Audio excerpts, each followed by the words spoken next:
दोस्तों, आयुर्वेदिक चिकित्सा का आज जो पहला आधार है वो धातु दोष है, त्रिदोष जिसको कहते हैं, जिसमें कफ पित्त वात का इम्बैलेंस होना। जी, इसका संतुलन जैसे ही बिगड़ता है हमारा शरीर बीमार हो जाता है। अच्छा, तीनों जो धातु है, धातु इसलिए कहते हैं कि जो धारण करता है उसको धातु कहते हैं। ये हमारे शरीर को धारण करता है, इसी वजह से शरीर हमारा दिखता है, चलता है, स्वस्थ रहता है और अस्वस्थ रहता है। ये तीन जो धातु है जिसको हम कहते हैं कफ हमारे शरीर को स्ट्रक्चर देता है या हमारे स्केलेटल मसल को तैयार करता है, जिससे शरीर जिस प्रकार से हमारा दिखता है। दूसरा है हमारा पित्त हमारे शरीर में ऊर्जा देता है, जो अग्नि जलती है। कहा जाता है, आयुर्वेद कहता है कि 13 प्रकार की अग्नि हमारे शरीर में जलती है।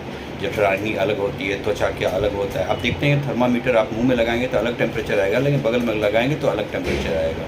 आपके लार का टेम्परेचर अलग होता है, पेशाब का टेम्परेचर अलग होता है। शरीर में 13 प्रकार की अग्नि जलती है। तो अग्नि जिसको हम पित्त कहते हैं, जिसमें जठराग्नि मेन है।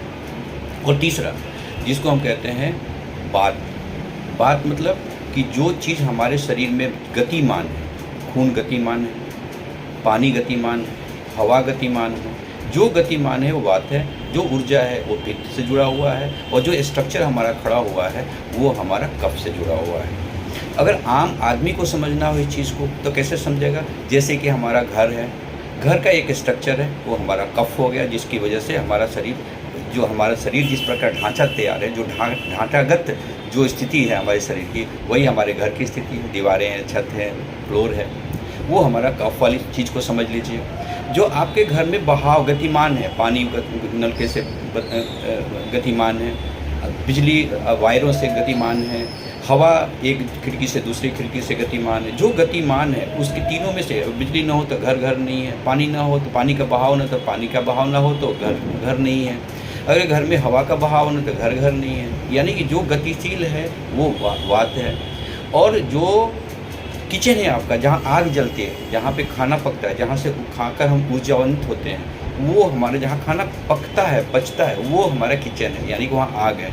उसी प्रकार से हमारे शरीर में भी उसी तरीके से समझ सकते हैं कि जो स्ट्रक्चर है वो हमारा कफ से निर्मित होता है। पित्त हमारा अग्नि है, जो हमारे शरीर में जो खाने की चीज़ें वो खाते हैं वो पचाता है, ऊर्जा का स्वरूप है वो। और वात जो हमारे शरीर में गतिमान है, जो भी गतिमान है वो वात।